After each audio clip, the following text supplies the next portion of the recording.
muy agradecidos por esta oportunidad nueva que nos da el Señor en el día de hoy de acercarnos a su bendita palabra, ¿sí?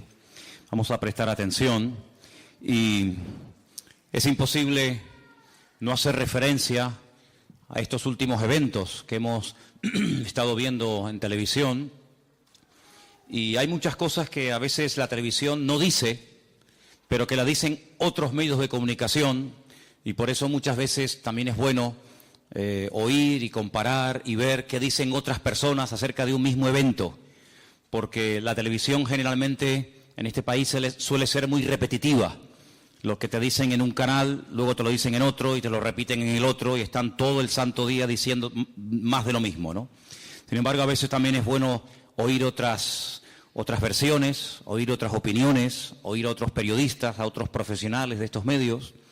Y sabemos que este atentado que se ha producido en Francia, en la ciudad de París, fundamentalmente donde golpearon fuerte, fue en una especie de auditorio, una especie de sala de fiesta que tiene muchísimos años. Es una sala de fiesta muy famosa, y durante muchísimo tiempo pues van ahí cantantes y hacen todo tipo de eventos. Casualmente el mes pasado, más de 500 hermanos nuestros, judíos mesiánicos, se dieron cita en esa sala Bataclan de París para recoger fondos para la policía de Israel. Porque quiero decirles, si no lo sabían, que el dueño de esa sala de fiestas es un judío que se ha ido a vivir ya hace un par de meses a Israel. Y hace 2 semanas atrás, los servicios de inteligencia de Israel se pusieron en contacto con las autoridades de Francia, concretamente con el presidente, y le dijeron que iban a sufrir de un momento a otro un ataque terrorista terrible. Incluso le dieron nombres y apellidos de personas que habían intervenido sus teléfonos y le dijeron: prepárense porque esto va a ser algo inminente. Han entrado camuflados como personas que huyen de Siria. Han entrado grupos terroristas y incluso les dieron nombres y apellidos de personas que forman parte de ese comando, y no les hicieron nada de caso. No les hicieron caso y bueno, pasó lamentablemente lo que ha pasado. Pero pensando en todo esto, nosotros los creyentes tenemos que leer estos acontecimientos y estas noticias desde otro punto de vista. Si tú pones cualquier emisora de radio, de televisión, o lees cualquier periódico, te vas a dar cuenta de que, como acabo de decir, prácticamente todos dicen lo mismo. Son muy repetitivos y muchas veces pues el tema espiritual prácticamente ni se toca. Primero de Corintios capítulo 1 dice que el hombre, no vamos a leer esa porción, no se preocupen, solamente la menciono. En ese capítulo dice la Biblia que el hombre espiritual, es decir, el hombre que ha nacido de nuevo, el hombre que tiene el Espíritu de Dios en su vida, en su corazón, dice que tiene un discernimiento, tiene una percepción espiritual, un olfato que no tiene el hombre natural. Por muy inteligente que sea, por muy graduado de universidades que sea, no hay ningún político no convertido, no hay ningún analista, no hay ningún periodista que tenga el discernimiento espiritual, porque no tiene el Espíritu de Dios. Entonces siempre intentan buscar una explicación política, una explicación que no tiene realmente muchas veces nada que ver con la cruda realidad. El hombre de Dios, la persona, la mujer de Dios, la persona que ha nacido de nuevo, tiene la capacidad de ver más allá de lo que los ojos naturales o de lo que los oídos nos permiten oír. El hombre espiritual tiene que saber leer en las circunstancias. Tenemos que ser entendidos en los tiempos. Y yo quisiera leer en esta tarde en un libro que ha sido uno de los libros más atacados de la Biblia a lo largo de la historia. Un libro que algunos han considerado que no es una historia real, sino es una parábola, es una especie de alegoría de la vida, de distintas circunstancias, cosas que te pueden ocurrir en la vida, y te lo cuenta de esta manera como si fuera una especie de cuento. Sin embargo, nada más lejos de la realidad. El libro de Jonás, capítulo 1, es una historia real de un personaje llamado Jonás, Jonah, cuyo nombre significa paloma. Eso es lo que significa el nombre de Jonás o Jonah en hebreo, paloma. Hijo de Amitai, profeta de Israel, que recibe un llamamiento específico de parte de Dios para ir a una ciudad llamada Nínive, de la cual estaremos hablando en esta tarde. Jonás capítulo 1, voy a leer este capítulo, que es por cierto muy interesante, Y quiero hacer una comparación entre lo que le pasó a Jonás con lo que le está pasando a Europa en estos tiempos. Repito, es una historia real, pero vamos a utilizar como base para ver en las experiencias que tuvo que atravesar Jonás lo que le está pasando y lo que le va a pasar a Europa. Capítulo 1 de Jonás dice, verso 1, que la palabra del Señor vino a Jonás, hijo de Amitai, diciendo: levántate y ve a Nínive, a aquella gran ciudad, y pregona contra ella, porque ha subido su maldad delante de mí. Jonás se levantó, pero para huir de la presencia del Señor, a Tarsis. Descendió a Jope y halló una nave que partía para Tarsis, y pagando su pasaje entró en ella para irse con ellos a Tarsis, lejos de la presencia del Señor. Pero el Señor hizo levantar un gran viento en el mar, y hubo en el mar una tempestad tan grande que se pensó que se partiría la nave. Versículo 5. Los marineros tuvieron miedo, y cada uno clamaba a su Dios, y echando al mar los enseres que había en la nave para descargarla de ellos. Pero Jonás había bajado al interior de la nave y se había echado a dormir. El patrón de la nave se le acercó y le dijo: ¿qué tienes, dormilón? Levántate y clama a tu Dios. Quizá Él tendrá compasión de nosotros y no pereceremos. Y dijeron cada uno a su compañero: venid y echemos suertes, para que sepamos por causa de quién nos ha venido este mal. Y echaron suertes, y la suerte cayó sobre Jonás. Entonces le dijeron ellos: decláranos ahora por qué nos ha venido este mal. ¿Qué oficio tienes? ¿De dónde vienes? ¿Cuál es tu tierra? ¿Y de qué pueblo eres? Y él les respondió: soy hebreo, y temo al Señor, Dios de los ejércitos, que hizo el mar y la tierra. Y aquellos hombres temieron sobremanera y dijeron: ¿por qué nos has hecho esto? Porque ellos sabían que huía de la presencia del Señor, pues Él se lo había declarado. Y le dijeron: ¿qué haremos contigo para que el mar se nos aquiete? Porque el mar se iba embraveciendo más y más. Dice el versículo 12, Él le respondió: tomadme, echadme al mar, y el mar se os aquietará, porque yo sé que por mi causa ha venido esta gran tempestad sobre vosotros. Aquellos hombres trabajaron para hacer volver la nave a tierra, mas no pudieron, porque el mar se iba embraveciendo más y más contra ellos. Entonces clamaron al Señor y le dijeron: te rogamos ahora, oh Dios, que no perezcamos nosotros por la maldad de este hombre, ni pongas sobre nosotros la sangre inocente, pues tú, oh Dios, has hecho como has querido. Tomaron a Jonás, lo echaron al mar, y el mar se aquietó de su furor. Temieron aquellos hombres al Señor con gran temor, y ofrecieron sacrificios a Dios e hicieron votos. Pero el Señor tenía preparado un gran pez para que tragase a Jonás, y estuvo Jonás en el vientre del pez 3 días y 3 noches. ¿Cuántos dicen amén? Repito, esto no es una fábula, no es una alegoría, no es una parábola, es una historia real. Una historia totalmente real. Ahora dice la Biblia que este hombre oye la voz de Dios. Este hombre conoce la voluntad de Dios para su vida. Yo creo que una de las, entre comillas, preocupaciones que los cristianos, los creyentes, tenemos que tener a lo largo de la vida es: Señor, ¿qué quieres hacer con mi vida? ¿Cuál es tu voluntad para mi vida? ¿A qué quieres que me dedique? ¿Qué quieres que haga? ¿A dónde quieres que vaya? Jonás no tenía ese problema, porque el Señor le había hablado clarísimamente acerca de qué esperaba Dios de él. Tenía que levantarse, salir de su país, salir de su tierra, algo así parecido a lo que el Señor le pidió a Abraham. Sal de tu tierra y vete caminando o a lomos de camello, como quieras, a la gran ciudad de Nínive. Nínive era una ciudad que en aquellos días, en aquellos tiempos, tenía aproximadamente unos 2,5 millones de habitantes. Estaba totalmente rodeada por unas murallas que se calculan que tenían entre 12 y 15 metros de altura. Alrededor de esos 90 kilómetros de perímetro que tenía la ciudad, había más de 1.500 torres de vigilancia. Era la capital de los caldeos. Era una ciudad sanguinaria. Hay un versículo, si quieren después lo pueden leer, se lo voy a dar en Nahum, capítulo 3, versículo 1, donde este profeta dice algunas cosas interesantes acerca de los habitantes de esta ciudad. La llama ciudad sanguinaria, ciudad llena de mentira, de rapiña, de pillaje, una ciudad de crueldad.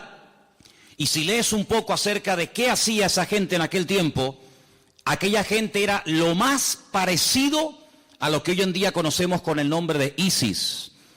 Dice que ellos gozaban decapitando a la gente y haciendo montones de cabezas de sus enemigos. Empalaban a sus enemigos y los iban descuartizando poco a poco, torturándolos con las peores torturas que te puedes imaginar. Era gente cruel, gente pagana, gente demoníaca, gente que adoraba todo tipo de imágenes habidas y por haber.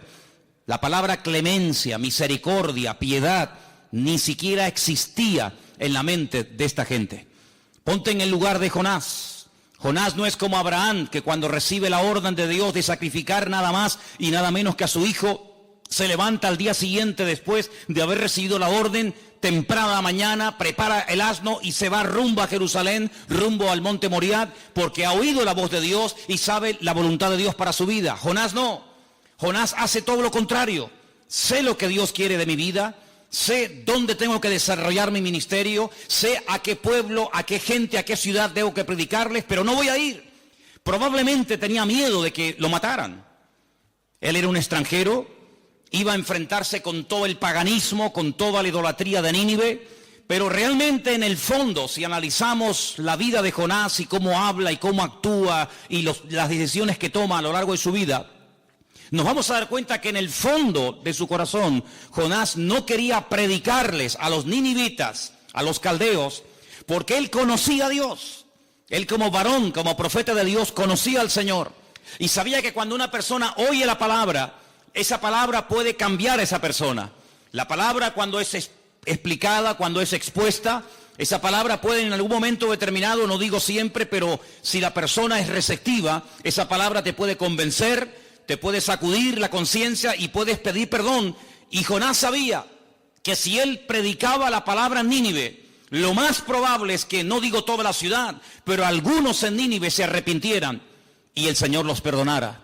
De hecho, si leemos el resto del capítulo, el resto del libro, mejor dicho, vamos a encontrarnos que hay un momento en el que le dice al Señor, ¿ves? Yo lo sabía que tú eres un Dios clemente, un Dios de misericordia, y que siempre perdonas la maldad, por muy grande que sea, siempre y cuando haya perdón y un genuino arrepentimiento. Así que Jonás, sabiendo la voluntad de Dios, le da las espaldas a Dios, se va a una ciudad que en la Biblia se llama Jope, pero que en este momento tiene el nombre de Jafo. Es la misma ciudad donde siglos más tarde se encontraba un tal Simón el curtidor, que le da hospedaje a un tal Simón Pedro, y dice la Biblia que en la casa de Simón el curtidor, allí digamos a la orilla del mar Mediterráneo, es donde el Señor le habla a Pedro y le muestra una visión donde le dice, levántate, mata y come. Es la misma ciudad. Bueno, pues desde esa ciudad, dice la Biblia que él paga su pasaje y va en dirección opuesta, en dirección contraria al lugar donde Dios le había mandado. El instrumento de Dios, el único varón de Dios en aquel momento, el único que sabía la voluntad de Dios, el único que tenía una revelación del Dios único y verdadero, se calla, le da las espaldas a Dios, no se somete a la voluntad de Dios, no quiere acatar la voluntad de Dios para su vida y se va en dirección contraria. Dije al principio que en cierto sentido Europa se parece mucho a la actitud de rebeldía y de desobediencia de Jonás por una sencilla razón. Este continente europeo en el que vivimos, hoy en día no, pero no hace muchos años atrás, fue un instrumento tremendamente poderoso en las manos de Dios para que millones de personas en todas partes del mundo, incluso en tribus que en aquel momento se devoraban y se comían unos a otros, pudieran llegar al conocimiento del Evangelio. Desde este continente, países como Inglaterra, países como Suiza, países como Alemania, como Suecia y otros, mandaron a miles de misioneros, a miles de personas, parejas, dedicadas a tiempo completo a servir al Señor. De este continente fueron personas a África, el famoso David Livingstone. De este continente europeo fueron personas a la China. De este continente fueron personas a América. De este continente fueron personas por todas partes del mundo. Y Europa fue durante mucho tiempo un instrumento tremendo en las manos del Señor. Millones de personas llegaron al conocimiento de la verdad a través de misioneros, a través de personas que salieron de estos países de Europa a llevar el Evangelio. Pero de un tiempo a esta parte Europa le ha dado las espaldas rotundamente al Creador. De un tiempo a esta parte Europa no quiere saber absolutamente nada de Dios. Le ha dado las espaldas al Creador. Y cuando una persona desobedece a Dios, tiene que acatar las consecuencias que a corto y a largo plazo experimentarán su vida. Ninguna persona puede pensar, y si aquí hay alguien así, quiero decirte que te equivocas pensando que puedes hacer lo que te da la gana, que puedes desobedecer a Dios, que puedes ir en una dirección opuesta y contraria a la voluntad, a la directriz que Dios manda sobre tu vida, y no pasa nada. El libro de Jonás es un libro lleno de lecciones. Las consecuencias de la desobediencia son terribles. Y no solamente a veces el desobediente, el rebelde, se perjudica y se mata a sí mismo, sino que es como una persona que contagia y puede llegar a perjudicar a otras personas que a priori no tienen nada que ver. Esa tormenta no tenía que haberse producido. Esos marineros tenían que haber tenido un viaje espléndido. Sin embargo, se levantó una tormenta terrible que estuvo a punto de destrozar una nave y estuvo a punto de hacer perecer a personas, entre comillas, inocentes, porque ese hombre estaba en el lugar equivocado y estaba haciendo las cosas mal. Y cuando hacemos las cosas mal, no hay bendición. Cuando no hacemos las cosas conforme a la voluntad de Dios, bendición, viene todo lo contrario. Lo que la Biblia dice, maldición. Y Europa es un continente que hace ya muchos años está bajo el juicio de Dios. Dios permitió una gran crisis que afectó prácticamente a toda Europa, lógicamente a unos países más y a otros países menos. ¿Piensan ustedes que los irlandeses, que los portugueses, que los españoles, que los griegos, con toda esta crisis donde millones de personas lo han perdido todo y pasar de vivir en un nivel excelente a estar mendigando comida y a perder sus casas, sus coches y sus propiedades? ¿Piensan ustedes que esta crisis puso de rodillas e hizo que millones de personas de este continente buscaran a Dios en un genuino arrepentimiento? Algunos decían, no, ya verás que la crisis va a traer humildad al corazón de la gente. Ya verás que la crisis va a traer arrepentimiento a las naciones y Europa va a ser visitada por el Señor como lo fue antaño y otra vez van a llenarse las iglesias y otra vez el hombre va a buscar a Dios. Nada más lejos de la realidad. Nada más lejos de la realidad. Pero el Señor está empeñado en bendecir a su pueblo. ¿Cuántos dicen amén? El Señor está empeñado en tratar con todas las naciones de la tierra. La Biblia dice que vendrá una hora, un momento, un tiempo de prueba a todas las naciones de la tierra. Está escrito en Apocalipsis capítulo 3. La Biblia dice que la única forma, la única manera, no de escapar, porque no es cuestión de escapar, sino es cuestión de pasar por el fuego sin quemarse, de esta hora de prueba que ha de afectar a todas las naciones de la tierra, es obedeciendo al Señor, agarrándonos al Señor y confiando solamente en Él. ¿Cuántos dicen amén? La crisis no puso de rodillas a Europa, pero el terrorismo sí la pondrá. El terrorismo, el derramamiento de sangre sí pondrá de rodillas a miles de personas. Y no les va a quedar más remedio en su terror y en su pánico que invocar el perdón y el arrepentimiento en el Señor. Cuando se produjo el atentado en las famosas Torres Gemelas, a las pocas semanas las iglesias se llenaron de miles de personas que se habían apartado de los caminos del Señor. Las iglesias se llenaron de la noche a la mañana de familias enteras de personas que bajo la angustia y bajo el ataque y bajo el terror comenzaron otra vez a buscar a Dios. Y le pidieron al famoso predicador Billy Graham, que le van a levantar ahora un monumento en la ciudad de Nueva York, Le pidieron que orara por la nación, que pidiera perdón delante del Señor por los pecados de la nación. Entendieron que estaban bajo el juicio de Dios. Entendieron que eran vulnerables como cualquier parte de la tierra. Lo que durante años no le había pasado a nadie, ahora también le estaba pasando a ellos. Y comenzaron la gente a comprar Biblias y comenzaron a evangelizar y comenzaron a buscar a Dios. Pasó el tiempo y la gente se olvidó. Y la Biblia dice que en los últimos tiempos Dios utilizará aguijones que golpeen donde más le duele a la gente. Y es interesante notar cómo el lema que Francia puso en estos días fue: oren por París.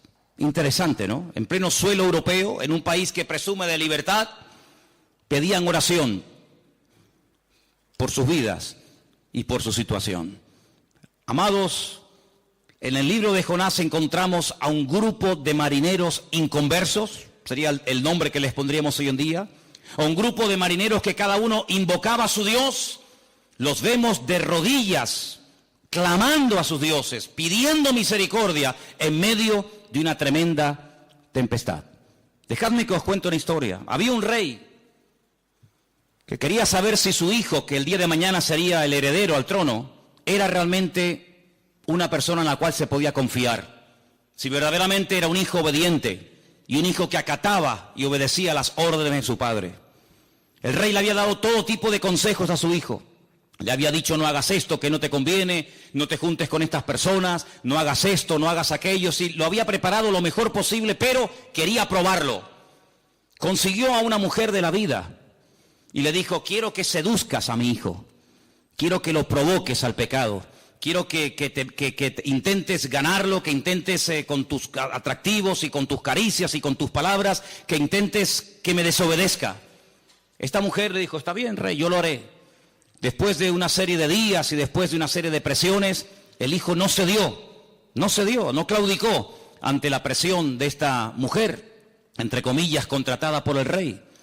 Cuando el padre vio que su hijo ante la presión no había caído, lo bendijo, lo reconoció públicamente y dijo: verdaderamente ahora veo que eres un hijo obediente, que no solamente obedeces cuando estás delante de mí, sino también cuando mis ojos no te ven. Ahora veo que verdaderamente me puedo fiar de ti, porque has soportado la tentación y me has dejado en buen lugar, no has cometido errores. Pero ¿saben qué? El rey también llamó a esta mujer y la premió, porque hizo la voluntad del rey. Hizo absolutamente todo lo que el rey le pidió que hiciera. La moraleja de todo esto es que los que aman a Dios, todas las cosas les ayudan a bien. A veces pensamos: ¿por qué ocurre esto? ¿Por qué ocurre aquello? Es algo muy normal cuando ocurre una tragedia, cuando ocurre la pérdida de un ser querido, cuando ocurre un problema que se nos escapa de nuestro control, preguntarle a Dios: ¿por qué? Es curioso que si volvemos otra vez al capítulo 1, vamos a encontrar a los marineros preguntándole a Jonás: ¿por qué? ¿Por qué nos está ocurriendo lo que nos está ocurriendo? Ahora, lo curioso es que cuando ellos le hacen esta pregunta a Jonás, ellos como que se sienten, se colocan al margen. En otras palabras, buscaban una especie de chivo expiatorio. Buscaban una especie de culpable. Nosotros no nos merecemos este castigo. Esta tormenta no es normal. Somos marineros, hemos atravesado este mar cientos de veces, pero esta tormenta es distinta. Esta tormenta es diferente. Tiene que haber una causa, tiene que haber una razón, y es muy bueno cuando ocurren ciertas y determinadas cosas en la vida, en los países, en las iglesias, en los matrimonios, a nivel personal, pararnos y preguntarnos: Señor, ¿qué es lo que me estás tratando de decir? ¿Qué mensaje es el que me estás dando y no entiendo? Porque no hay nada en la vida de un hijo de Dios que ocurra por casualidad. ¿Cuántos dicen amén? La palabra de Dios nos enseña que cuando el Señor le da la información a Abraham y le dice: voy a destruir las ciudades de Sodoma y de Gomorra, Abraham se queda sorprendido y le dice al Señor algo tremendo. Fíjate el conocimiento que Abraham tenía de Dios. Pero Señor, ¿cómo vas tú a destruir a Sodoma y a Gomorra? Y si en la ciudad hay un grupo de 50 justos, 50 creyentes, 50 hombres, 50 personas que te aman, ¿tú vas a destruir al bueno juntamente con el malo? Tú no eres así, yo te conozco. Y yo sé que tú eres un Dios justo y eres un Dios de misericordia. Y tú no puedes darle el mismo trato a un hijo que a uno que no es hijo tuyo. Y entonces el Señor le dice a Abraham, Abraham, es que si hubiera en la ciudad 50 justos, yo no podría destruirla. Entonces Abraham dice, bueno, pues si la va a destruir, a lo mejor no hay 50, a lo mejor hay 40. Señor, y si hay 40, tú vas a tomar medidas, tú vas a destruir la ciudad con los 40 justos dentro. Y el Señor le dice, es que si hubiera 40, tú sabes perfectamente que yo no podría mandar este tipo de juicio a Sodoma y a Gomorra. Bueno, Señor, y si hay 30, y va bajando, y va bajando, y va bajando, porque Abraham sabía perfectamente que lo que protege a una ciudad, lo que protege a un país, lo que protege a la sociedad, es la presencia de los hijos de Dios. Y cuando hay muchas tinieblas, y cuando hay mucha maldad, no es porque el diablo pueda hacer lo que le da la gana, sino que cuando hay muchas tinieblas es porque hay poca luz. Y por eso la iglesia tiene que despertar del letargo en el que se encuentra hace ya mucho tiempo. Y los creyentes tienen que ser sacudidos con estas y otras historias que vendrán. Esto no es más que el principio de dolores. La gente se lleva las manos a la cabeza y la gente se sorprende, y ahora está la televisión todo el santo día hablando de esto. Pero llegará el momento que no solamente será en Francia, sino en España, en Portugal, en Inglaterra, en Italia y en todas partes del mundo. Y la hora de prueba que viene sobre todas las naciones de la tierra tiene que venir sí o sí. Pero eso no es lo que nos tiene que preocupar a nosotros. Lo que nos tiene que preocupar a nosotros no es lo que ocurra, sino cómo voy yo a reaccionar ante lo que está ocurriendo. ¿Qué explicación le voy yo a dar a mis vecinos, a mis compañeros de trabajo, a mis hijos, a los inconversos, a la gente que me conoce, a la gente que se queja, a la gente que está muerta de miedo? ¿Cómo voy yo a reaccionar ante lo que está ocurriendo? La Biblia nos enseña que Jonás aprovechó la oportunidad. Cuando a él lo interrogan, hay un versículo en la Biblia, que es el versículo que tenemos aquí, el 8, que contiene 5 preguntas. Es algo interesantísimo, es algo único en la Biblia. Un versículo que tiene 5 preguntas. Vamos a leerlas. Ellos le dijeron, decláranos, ¿por qué nos ha venido este mal? Queremos saber qué está pasando aquí. Las cosas no ocurren por casualidad. Segundo, ¿a qué te dedicas? ¿Cuál es tu oficio?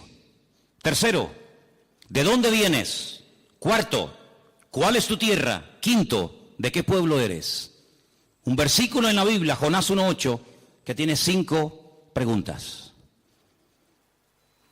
¿Y por cuál empieza a responder Jonás? Por la última. No responde a la primera, a la segunda y a la tercera, sino que responde primeramente a la quinta y le dice, yo soy hebreo, de ahí soy, eso es lo que soy, temo a Dios, ese es mi oficio, al Dios de los cielos, que hizo el mar y la tierra. Cuando ellos oyen que el Dios que adora a Jonás es el Dios que creó el cielo, la tierra y el mar, dice que tuvieron gran temor. Porque si este hombre adora a ese Dios que creó el cielo, la tierra y los mares, y estamos en medio de una tormenta tremenda, es porque su Dios tiene que estar airado. Porque si él adora al Dios del mar y el mar se nos vuelve en nuestra contra, debe ser que lo está adorando mal o algo malo está haciendo para que ese Dios se vuelva contra él y contra todos nosotros. Ellos sabían perfectamente que detrás de esta tormenta había un problema de tipo espiritual.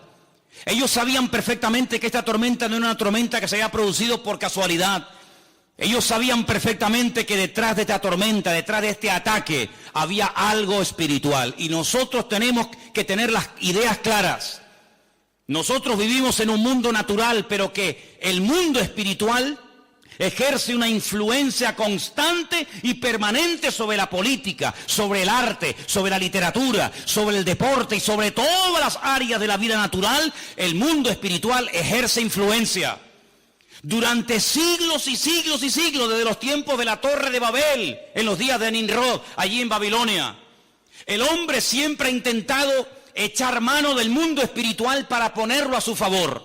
Ustedes pueden ver a Faraón en Egipto. Ustedes pueden ver a Nabucodonosor en Babilonia, cómo se rodeaban de astrólogos, de magos, de adivinos, de sátrapas, para que en momentos puntuales le pudieran pronosticar qué es lo que va a pasar. ¿Nos van a atacar? ¿Vamos a vencer? ¿Qué significa este astro, esta estrella? ¿Qué significan estos vientos? Se rodeaban de personas, entre comillas, entendidas en el mundo espiritual para protegerse de las cosas naturales negativas a través del mundo espiritual. Eso siempre ha sido así. Muchos políticos tienen su santero, su bruja de turno, el que le echa las cartas, el que le lee las manos. Siempre ha sido así. Pero en los últimos tiempos va a ser diferente. Esa es la gran diferencia de los tiempos en los que estamos viviendo. El hombre siempre ha querido echar mano del mundo espiritual para controlar el mundo natural. Ahora es al revés. Ahora es el mundo espiritual el que está buscando instrumentos que se dejen utilizar para que los planes diabólicos del mundo espiritual se puedan llevar a cabo en esta tierra en estos últimos tiempos. Y eso es lo que la Biblia profetiza para los últimos tiempos, que la maldad se multiplicará. Que llegará un momento en el que los políticos no podrán controlar ni la policía, ni el ejército, ni los servicios de inteligencia. Nadie podrá controlar la maldad. Será algo que se escapará de su control. Será algo que les quede con la boca abierta. Es como una camiseta gigante que no les cabe, que no les sirve, que no les queda bien porque les sobra por todas partes. ¿Por qué? Porque Satanás, que es un ser maligno, sabe perfectamente que los últimos tiempos es la última oportunidad que le queda para destruir los planes de Dios. Pero Dios nos ha puesto a nosotros aquí. Siempre el Señor ha puesto un punto de referencia en el diluvio, un desastre, maldad, violencia, destrucción. Allí estaba Noé con su familia. Egipto, un desastre, abuso de autoridad, el faraón machacando al pueblo, la gente amargada, frustrada, pero allí estaba un Moisés y allí estaba un Aarón. Y vemos a lo largo y ancho de la Biblia que Dios siempre pone a alguien que marque una diferencia. Y hoy en día somos nosotros, la iglesia, el pueblo de Dios, real sacerdocio, nación santa, pueblo adquirido por Dios que nos ha llamado, comprado con su sangre. ¿Para qué? Para que anunciemos, para que proclamemos las virtudes de aquel que nos llamó de las tinieblas a su luz admirable. Vivimos en un tiempo de oportunidades tremendas, porque lo que los políticos no saben interpretar, lo que las personas en las tertulias no saben explicar, nosotros sí lo podremos saber explicar. ¿Saben por qué? Porque sabemos que detrás de todos estos atentados, porque sabemos que detrás de toda esta maldad, hay un proyecto satánico que es destruir al pueblo de Dios, borrar de la faz de la tierra el recuerdo de Dios y de su palabra. Pero para eso el Señor nos ha levantado a ti y a mí. No hay tiempo para dormir, no es tiempo para quejarnos, no es tiempo para seguir mirándonos el ombligo. A mí me llama poderosamente la atención las palabras del patrón, del dueño del barco, a Jonás. Quiero leértelas. Jonás capítulo 1, versículo 6. Increíble las palabras de este hombre a Jonás. Jonás capítulo 1, versículo 6. El patrón de la nave se le acercó y le dijo, primera pregunta, ¿qué estás haciendo, dormilón? ¿Qué estás haciendo? Levántate y clama a tu Dios.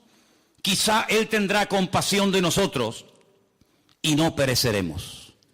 El patrón de la nave, que ni siquiera sabemos cómo se llamaba, a qué Dios adoraba, a él no le cabía en la cabeza que en un momento de urgencia, en un momento en el que estamos a punto de morir todos, en un momento en el que la nave se nos está rompiendo a pedazos por todas partes, tú estés durmiendo.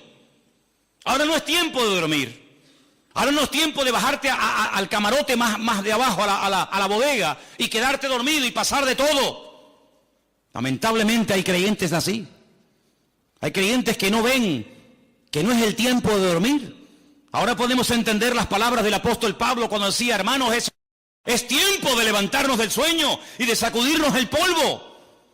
¿Qué haces ahí durmiendo? Levántate y clama a tu Dios. Y añade algo tremendo, quizás tu Dios nos oiga y nos responda y nos salve de esta tremenda tormenta. En otras palabras, este hombre tenía fe que las cosas pueden cambiar, pero cuando nos levantamos, cuando oramos y clamamos al Señor. Y hermanos, yo espero que no tenga que venir de aquí ningún inconverso, espero que no tenga que venir nadie de la calle para decirle, pero oigan, ustedes son los cristianos y no oran. Ustedes son los hijos de Dios, los que leen las profecías de la Biblia y están dormidos. Espero que no tenga que venir nadie de la calle para recordarnos nuestros deberes y para que sepamos que no es tiempo de dormir, sino es tiempo de levantarnos y es tiempo de marcar una diferencia en el nombre del Señor. ¿Cuántos dicen amén? Queridos hermanos, este libro es un libro tremendamente interesante, porque es un libro en el que vemos que a pesar de todo lo que pasa, aparentemente negativo y terrible, Dios tiene todo bajo control, absolutamente todo. Y yo les digo que Dios no ha perdido el control de la humanidad, que Dios está sentado en su trono y todo está saliendo según el plan de Dios.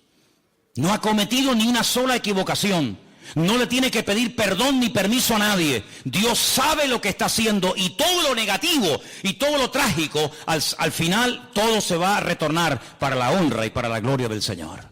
Quiero leerles algunos versículos del libro de Jonás, muy interesantes. Por ejemplo, cuando Jonás intenta huir del Señor, qué absurdo, ¿no? ¿Se puede huir de Dios? Adán se quería esconder de Dios. ¿Se puede uno esconder de Dios? ¿Puede uno huir de Dios? ¿A dónde huiré? ¿Dónde me esconderé de tu presencia? Pero vemos que en el versículo 4 dice, pero el Señor hizo levantar un gran viento. Es decir, ¿tú crees que metiéndote en el barco, huyendo en dirección opuesta rumbo a Tarsis, problema solucionado, y tú no sabes que te has metido en un lío que como yo no te saque, tú vas a perder la vida? Pero Dios lo tenía todo preparado. Ahora voy a levantar un tremendo viento, una tremenda tempestad, y ahora vas a comenzar a entrar en un periodo de trato directo y personal conmigo. Si pasamos la página, en el último versículo del capítulo 1 dice, pero el Señor tenía preparado un gran pez. Es decir, te has escapado por misericordia de la tormenta y le has dicho a los marineros, fíjate qué tremendo, hermano, En vez de decir, bueno, lo que tenemos que hacer es dar la vuelta, volver a Jope, me dejan en tierra, yo me voy a Nínive y ustedes siguen su viaje. No dice eso. Yo lo hubiera dicho.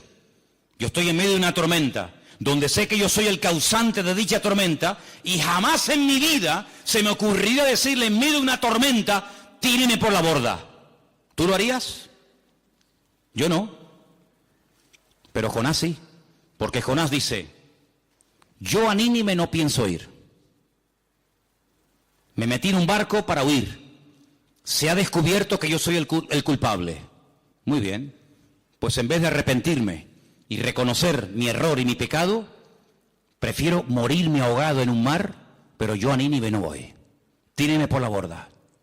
El problema para ustedes se termina, y para mí teóricamente también. Pero él no sabía, como hemos leído, que el Señor tenía preparado un gran pez. Yo creo que desde que salieron del puerto de Yafo, desde que salieron del puerto de Jope, el pez, el gran pez, iba siguiendo al barco. Y el Señor dijo, tranquilo, tranquilo, no te preocupes que este está a punto de caramelo. Yo te lo voy a meter en la boca de un momento a otro. Misericordiosamente no se murió dentro de un pez. Los jugos gástricos de ese animal no lo terminaron destruyendo, sino que se mantuvo vivo durante 3 días, lo cual es un auténtico milagro. Definitivamente Jonás reconoce que no le va a ganar a Dios, que por ese camino las lleva todas de perder, y al final decide ir a Nínive. Pero cuando él termina de predicar en Nínive y ve un resultado tremendo que jamás en la vida se esperaba ver, sale fuera de la ciudad y en medio de un calor abrasador, el Señor hace crecer así, en cuestión de minutos, una calabacera que le da una sombra tremenda. Y dice el capítulo 4, verso 6, y el Señor Dios preparó una calabacera, preparó una tormenta, preparó un gran pez, ahora preparó una calabacera para que le dé sombra al profeta. Pero si seguimos leyendo en el versículo 7 dice, Al venir el alba del día siguiente, Dios preparó un gusano, el cual hirió a la calabacera y se secó. Es decir, controla a un enorme pez capaz de tragarse a un ser humano vivo y tiene un pequeño gusano para que se coma toda la calabacera. Dios controla lo grande y Dios controla lo pequeño. ¿Cuántos dicen amén? Pero no contento con esto, versículo 8 dice, aconteció que al salir el sol, Dios preparó un recio viento solano. Y te das cuenta que Dios controla la naturaleza, los animales, los reptiles, las plantas, todo, absolutamente todo está bajo el control de Dios. Por eso uno puede ver en el libro de Jonás a un Dios que sabe lo que hace y sabe también no solamente lo que hace, sino cuándo y dónde tiene que hacer las cosas. ¿Cuántos dicen amén? El Dios de Jonás es nuestro Dios. Nada se escapa de su control, nada se escapa de su dominio. Ahora bien, los marineros cuando oyen la información de Jonás y le dicen yo soy el culpable, bien, ya sabemos el motivo.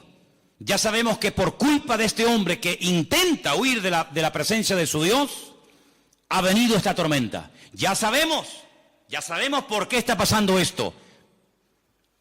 Pero la pregunta es, ¿y ahora qué hacemos? ¿Ahora qué hacemos? Porque muchos de ustedes o mucha gente que nos oye o mucha gente por la calle que hablamos y conversamos cada día con ellos, saben que algo tiene que pasar, que hay mucha maldad, que hay mucha depravación, que hay injusticia, etcétera, etcétera. Y saben lo que está pasando y por qué está pasando, pero no saben cómo reaccionar. Pero gracias al Señor, la Biblia es un libro no solamente de información, no solamente nos instruye, sino que nos capacita para que con eso que yo sepa cómo actuar en cada momento y en cada circunstancia de la vida. Por eso dice la Biblia que nosotros no somos como los que no ven, nosotros no somos como los ignorantes, nosotros no somos simplemente personas que tenemos un montón de conocimiento de palabras proféticas y de ejemplos bíblicos y de personajes de la Biblia, sino que tenemos la información y con esa información Dios nos capacita para saber cuándo hay que hablar y cuándo hay que callarse. Para saber cuándo me tengo que mandar a mudar y cuándo me tengo que quedar. Para saber si tengo que ir o tengo que quedarme. Y la Biblia me instruye, me da información, pero también me capacita para saber cómo actuar. ¿Cuántos dicen amén? Europa ha entrado en un callejón sin salida. Y el arma que creen que les va a solucionar los problemas son las bombas y los misiles y los tanques y los bombardeos. Y humanamente hablando uno dice, bueno, es lo que hay que hacer. Bien. Pero ¿y cómo matamos a los espíritus de muerte? ¿Cómo matamos a los demonios? ¿Con bombas y cañonazos y ametrallazos? Porque es interesante notar que Caín murió, pero el espíritu de querer matar al que no le cae bien siguió vivo. Caín no está vivo hoy en día, pero tiempo más tarde hubo un personaje llamado el faraón que tenía el mismo espíritu de muerte que tuvo Caín, pero a mayor escala, porque Caín mató a uno, pero Faraón dijo a todos los niños. Es el mismo espíritu. Murió el faraón, ya no está ese faraón hoy en día entre nosotros, pero tiempo más tarde se levantó otro personaje allí en el libro de Esther que dijo, no, hay que matar a los niños, a las mujeres, a los ancianos, a los jóvenes y a toda la población. Luego los personajes de carne y hueso mueren, pero el espíritu se va traspasando de generación en generación. Ya no está Bin Laden, ya lo mataron, pero el espíritu de muerte sigue estando vivo. Ya no está Hitler, ya lo mataron, se acabó el Tercer Reich, ya no hay un gobierno nazi en Europa, pero el espíritu de muerte sigue estando exactamente igual. Por lo tanto, el hombre puede con sus armas y con sus bombas y con sus aviones y con sus misiles matar a sus enemigos naturales. Pero Pablo dice algo tremendo en la Escritura, y tenemos que saberlo, y tenemos que memorizarlo, y tenemos que interiorizar esta gran verdad. Él dice que las armas de nuestra milicia no son carnales. No vamos a salir por las calles como esta gente salen por las calles cortando cabeza y ametrallando y quemando. No, esa no es nuestra forma de actuar. Ningún discípulo jamás nos dio ese ejemplo en el libro de los Hechos. Cristo no fue por la vida cortando cabeza como otras religiones hicieron. Pablo dice que las armas de nuestra milicia no son carnales, pero son poderosas en Dios para destruir fortalezas, y para llevar cautivos pensamientos y argumentos, para ponerlos de rodillas delante de la presencia del Eterno y que confiesen que Él es el camino, la verdad y la vida.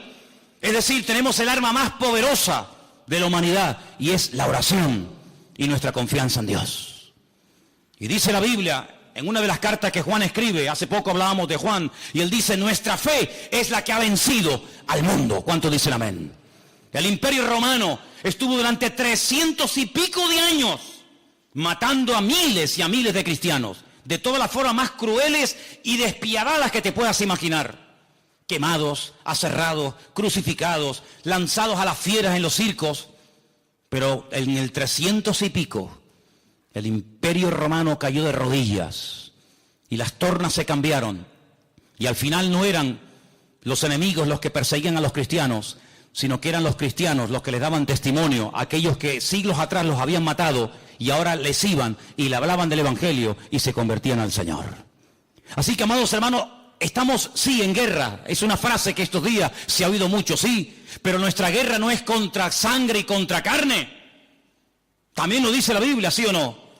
Efesios capítulo 6 dice que nuestra lucha, que es una lucha real, es contra principados y contra potestades, contra gobernadores de las tinieblas de este siglo, contra huestes espirituales de maldad en las regiones celestes. Por eso, cuando la iglesia no ora, el diablo prevalece.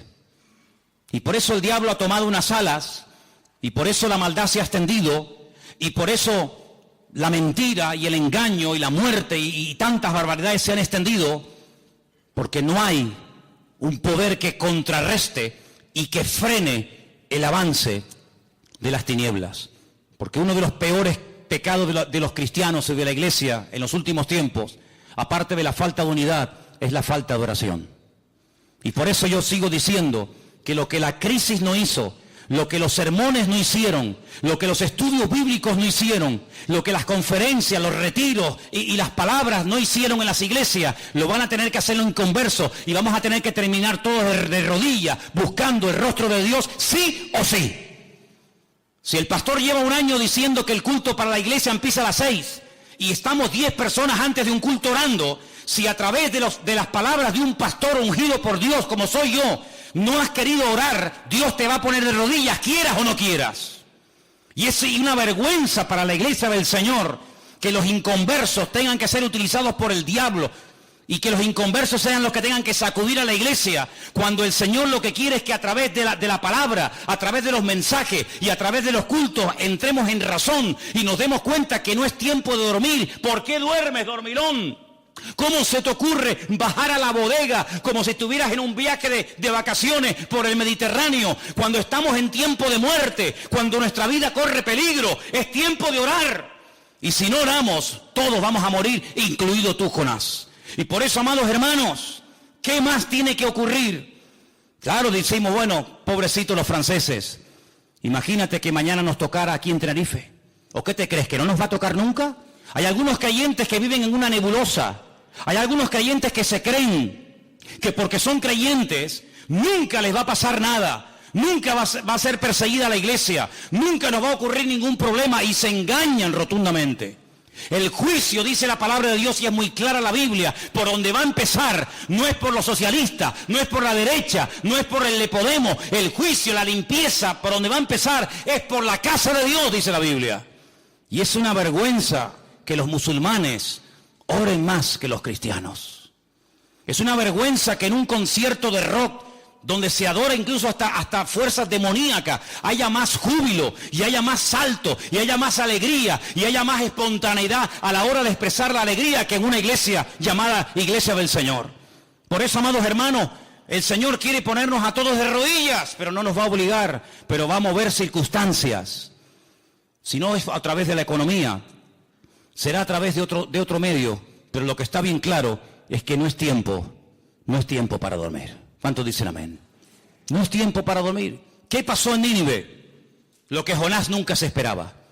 Imagínate que el Señor a nosotros, a alguno de nosotros, nos dice, mañana compras un billete y te vas a predicarle al grupo ISIS, allí en Irak o en Irán o en Siria o donde rayos estén. ¿Diríamos prontamente nosotros, sí Señor, heme aquí, envíame a mí? Hay hermanos que en este momento están infiltrados en el grupo predicando el Evangelio. Así como se los digo. Hay muchos creyentes que están en esos grupos predicando y sirviendo al Señor en este preciso momento. Y nosotros tenemos que tomar conciencia y orar y pedir que el Señor guarde a su pueblo. Gente que se está jugando la vida. Gente que está orando y ayunando. Gente que está viviendo como animales en las montañas para poderles llevar el Evangelio a tantas y a tantas personas que solamente parece como que solamente existen ellos, pero también hay una luz que está brillando en medio de tanta oscuridad y de tantas tinieblas. Jóvenes, tenéis que orar más, Os echo de menos en las oraciones antes del culto, Hay algunos de ustedes que no vienen nunca. Y desde mi casa los sábados os oigo cantar y cantar y cantar y cantar. Sin embargo, cuando es el tiempo de orar, muchos de ustedes, ¿dónde estáis? ¿Dónde estáis? ¿Qué hacéis un domingo a la tarde? ¿Dónde estáis? ¿Dónde os metéis? ¿Hay algo más importante que estar orando media hora? Que a veces ni a media hora llegamos un domingo a la tarde. Es algo que me sorprende, sinceramente. Es algo que yo digo, Dios mío, pero ¿qué más tiene que ocurrir? Por eso, amados hermanos, tenemos que prepararnos y tenemos que abrir nuestros corazones y nuestros oídos para darnos cuenta que este país, este continente va a ser sacudido de una forma tremenda. Tremenda. Han demostrado con esto que han hecho hace unos días que están aquí. Que están aquí. No se ocultan. Además, es increíble cómo ellos hablan y dicen cuáles son sus proyectos, sus objetivos, cómo lo van a hacer, por dónde van a atacar. Es increíble, no se cortan un pelo. Y a veces hay creyentes que no aprovechan las oportunidades para dar un testimonio ante una persona que está haciendo un comentario y tú le puedes decir, no, pero así, es así, así y así. Viene el tiempo de angustia de Jacob. Israel va a ser zarandeada de una forma terrible, no te quepa la menor duda. La sensación que llevo en mi corazón para este viaje a Israel jamás en mi vida la he tenido. Marcho el miércoles para Israel, estaré una semana. Seguramente allí me voy a encontrar a un Israel diferente al que me encontré en febrero cuando estuve, porque todo el mundo va a ser sacudido de una forma tremenda. Y la palabra de Dios nos enseña que el único refugio, el único lugar donde podremos encontrar algo de paz y de tranquilidad es en la presencia de Dios. Ya no hay otro lugar. Ya no es como hace 40, 50, 60 años que la gente podía ir a otros países, a otros continentes, a ganar dinero o a empezar una vida. ¿Una vida dónde? Jóvenes que han muerto en este último atentado en Francia, eran jóvenes españoles, algunos de ellos, que habían ido a Francia, habían dejado España para empezar una vida y para conseguir un trabajo, y mira por dónde. Lo que consiguieron fue la muerte. ¿Qué te parece, amigo? No estoy justificando lo que ha ocurrido, ni mucho menos, pero en esa sala donde murieron tantas personas, había una banda que la música que hacía y los mensajes que tenía era una música 100% satánica. Y la Biblia nos enseña que donde está el Espíritu de Dios, allí hay libertad. Y Dios habita en la alabanza de su pueblo. Si Dios habita en la alabanza genuina de su pueblo, ¿quién habita donde no hay una alabanza genuina para el Señor Dios Todopoderoso? ¿Quién habita? Por eso, amados hermanos, no abramos puertas al enemigo. No le demos ideas, no abramos rendijas, no hagamos cualquier tipo de comentario, no dejemos que cualquier pensamiento se meta en nuestra mente. No le demos credibilidad a cualquier cosa que se dicen, sino que comprobemos a la luz de la información genuina que es la Biblia, que es la palabra de Dios, qué es lo que está detrás de todo esto. Detrás de todo esto lo que se pretende es que el mundo llegue a un momento de crisis, de desesperación, de terror tan tremendo, que se tendrá que levantar alguien que traiga soluciones, alguien que traiga paz, alguien que traiga seguridad al mundo. Y nosotros sabemos que todo eso está escrito.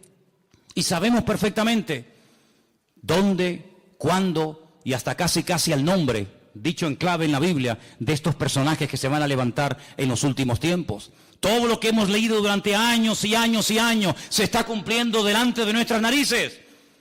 Cuando ponemos la televisión, cuando escuchamos la radio, cuando leemos un periódico, podemos ver y comprobar que las profecías se están cumpliendo de una forma tremenda. Y quiero decir algo para concluir. Jonás quería huir del Señor. Jonás no quería hacer la voluntad de Dios, quería ir en dirección contraria. Pero al final, ¿dónde vemos a Jonás? En Nínive, predicando la palabra de Dios. Luego, Dios nunca pierde. Dios siempre gana. ¿Cuántos dicen amén? Dios está buscando hombres y mujeres valientes que se atrevan en medio de esta tempestad terrible en la que estamos a dar testimonio y a decir: yo soy un creyente, yo creo en el Señor, yo adoro al Dios del cielo y de la tierra, yo creo en su palabra dice esto y aquello. Ustedes tienen que saber que el tiempo del fin, los tiempos de dolores de parto están llegando, que el Señor viene pronto, que la iglesia tiene que levantarse, que la iglesia tiene que despertarse. Es como le dijo a aquel hombre, a Jairo, el principal de la sinagoga: no moleste, no sigas orando, no sigas molestando al maestro, porque tu hija se ha muerto. Ya no hay posibilidad de un milagro. Y el Señor se le queda mirando a Jairo y dice: tranquilo, Jairo, tú no temas. La niña no está muerta, la niña está dormida. Se burlaban del Señor, se rieron del Señor, pero el mensaje del Señor a Jairo es el que nos lanza hoy el Señor a ti y a mí. No teman, no teman. Las cosas pueden cambiar. Las cosas pueden cambiar, claro que pueden cambiar, pero ¿cómo van a cambiar? Solas, apretando un botón con el tiempo, confiando de que ahora va a ganar otro partido, o que ahora se une este con este, o que ahora sale. No, ahí no está nuestra confianza, hermanos. Los hombres han demostrado, todos, absolutamente todos, han demostrado que son una panda de inútiles. ¿Pero por qué? Gente con estudio, gente con preparación, porque le han dado las espaldas a Dios. Y los ciegos, dice el Señor en el Sermón del Monte, no pueden guiar a los ciegos, porque los dos caerán en el mismo hoyo. Y estamos en manos de líderes ciegos.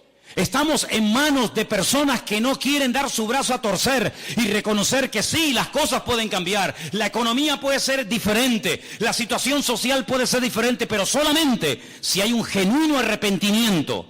Si buscamos a Dios de todo corazón y le pedimos a Él que nos ayude, entonces y solamente entonces el Señor traerá sanidad a nuestra tierra. ¿Cuántos dicen amén?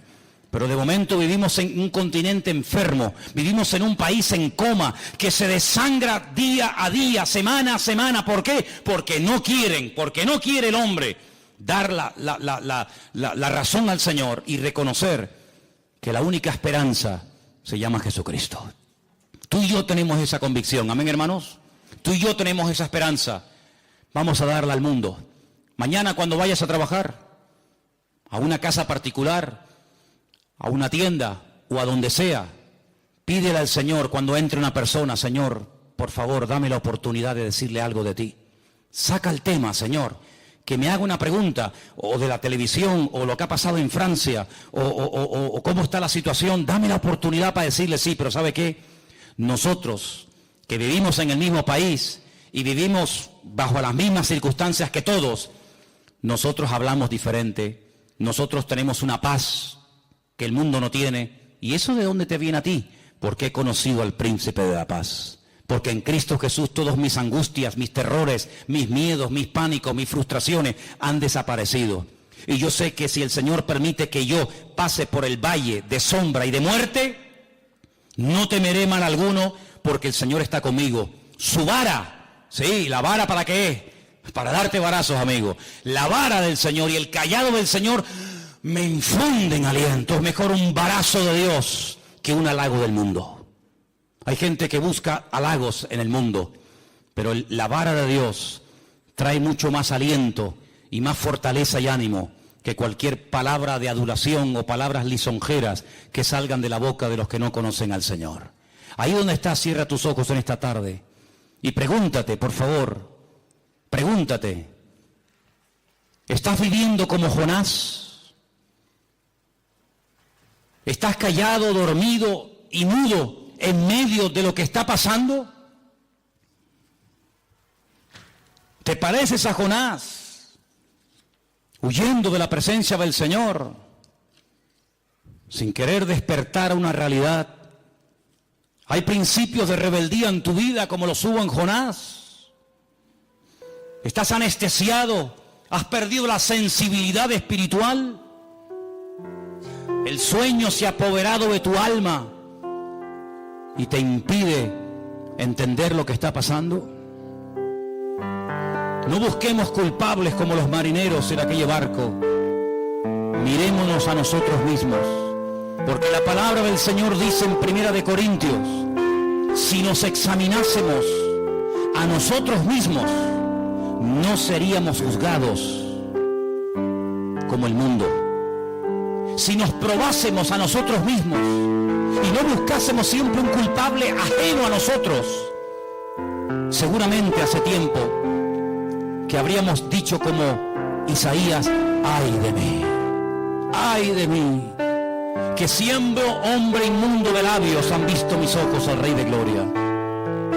Si hubiéramos mirado más,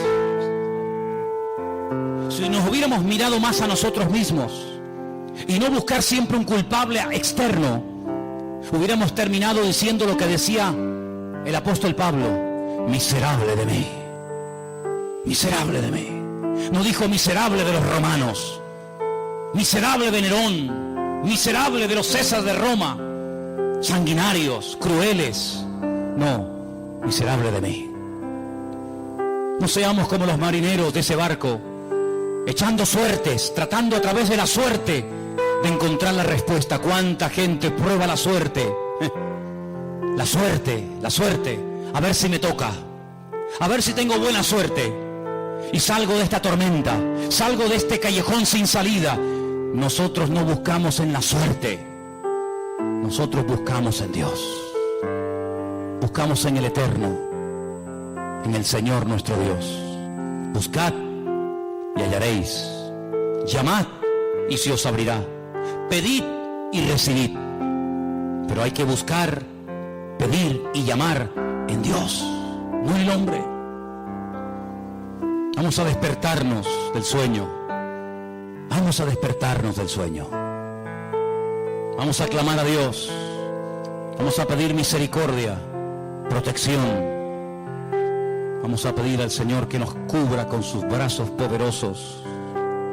Y amados hermanos, en medio de esta tormenta espiritual en la cual nos encontramos, donde algunos gritan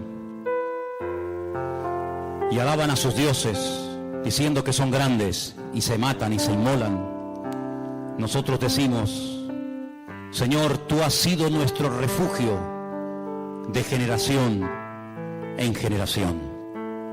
Antes que naciesen los montes y formases la tierra y el mundo, desde el siglo y hasta el siglo, tú eres nuestro Dios.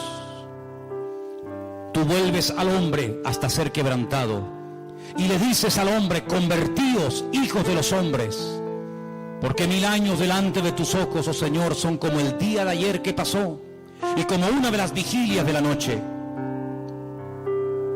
Nuestros días declinan a causa de tu ira. Acabamos nuestros años como un pensamiento. Los días de nuestra edad pueden ser 70 o en los más robustos 80.